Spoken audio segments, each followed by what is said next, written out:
এক ভাই জানতে চেয়েছেন যে কোনো ঔষধ সেবনের মাধ্যমে মহিলাদের মাসিক বন্ধ রেখে রমজানের রোজা পালন করা বৈধ কিনা। না, এটা আমরা ইসলামী দৃষ্টিকোণে যদি আমি উত্তর দিতে চাই তাহলে বলবো যে এটার কোনো প্রয়োজন নেই।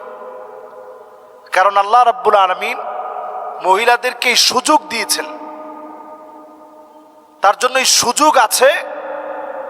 এই সময়টাতে তিনি রোজার যে আল্লাহ রাব্বুল আলামিন রুখসত দিয়েছে, এই রুখসতটা রোজা না রেখে সে শরীয়ত মেনে বরং এই রুখসতটা গ্রহণ করবে, এটা শরীয়তের দাবি।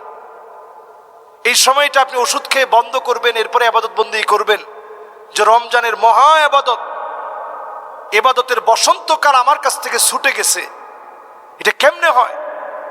কাজী রমাদানের এই বসন্তকালে আমাকে অবশ্যই যে কোনো ট্যাবলেট খেয়ে এই পিরিয়ডের টাইমে মাসিকটা বন্ধ রেখে আমাকে ইবাদত করতে হবে। ইসলাম কিন্তু এমনটা শিখায় না। ইসলাম আপনাকে শিখায় মা উলজিমা ফিহি কুলফা, যখন আপনার উপরে যেটা অর্পিত হয়েছে শরীয়ত থেকে ওইটা আপনি মানবেন, ততটুকুন আপনি মানবেন। শরীয়ত মানার ক্ষেত্রে যেন আপনার কষ্ট না হয়, কঠিন না হয়, বোঝা না হয়, এটা আপনি মানবেন। এবং খেয়াল রাখবেন যেন তাবদিলুল খলক না হয়। আল্লাহর যে সিস্টেম, একজন মহিলাকে আল্লাহ যে সিস্টেম দিয়েছেন এটার বাহিরে যেন কোনো কিছু না হয়, এই বিষয়টা খেয়াল রাখতে হবে। এই বিষয়টা খেয়াল রেখে আমি বলবো যে এটার আগ বাড়িয়ে এটা করার কোনো প্রয়োজন ইসলাম আপনাকে বাধ্যবাধকতা দেয়নি।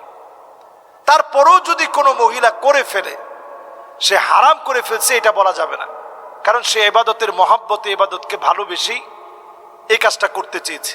তা আল্লাহ তাআলা যত বড়, প্রতিদানও কিন্তু তত বড়।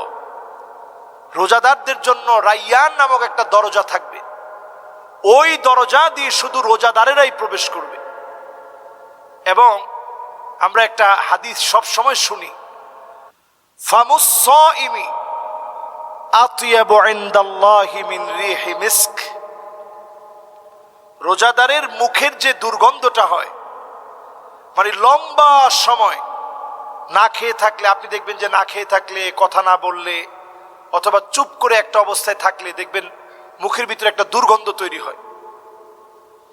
এই যে আপনার লম্বা সময় আল্লাহর জন্য হাঙ্গার স্টে করছেন, না খেয়ে আছেন, সিয়াম সাধনা করছেন, এটা কত সওয়াবের কাজ। ফামুস সাইমি আতিয়াবু ইনদাল্লাহি মিন রিহি মিস্ক। মিস্কের সুঘ্রাণের চাইতেও আল্লাহর কাছে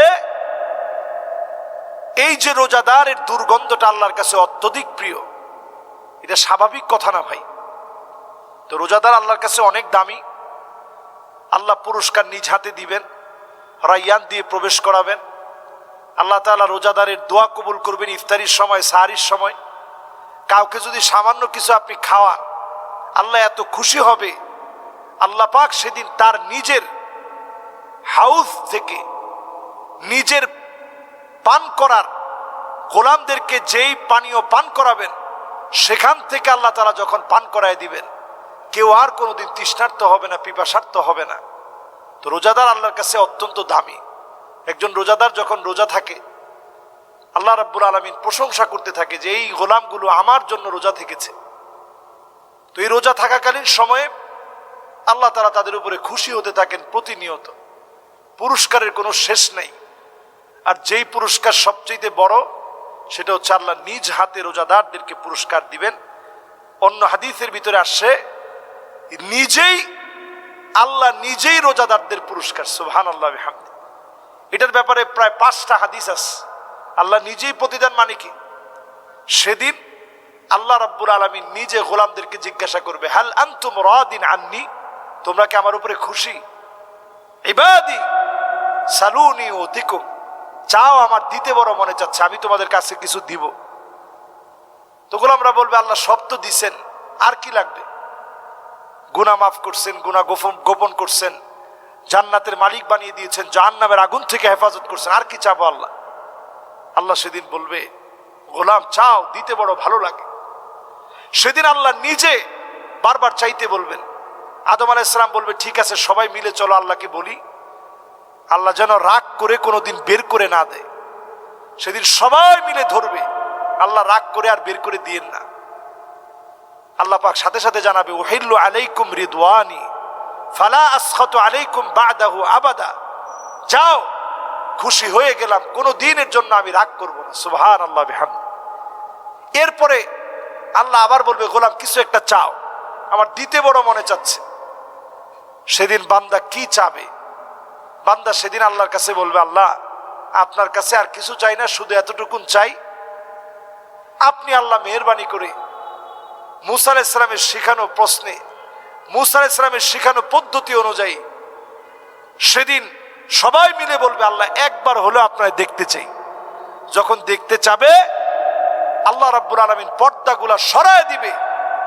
পর্দা সরায় দিতে দেরি হবে, মালিক সেদিন এক নজরে তাকায় থাকবে।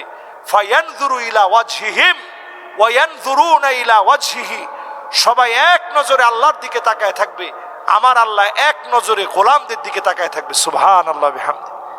তাহলে রোজাদারদের জন্য আল্লাহর পক্ষ থেকে অনেক পুরস্কার আছে, পুরস্কারের কোনো শেষ নেই। আল্লাহ নিজেই পুরস্কার।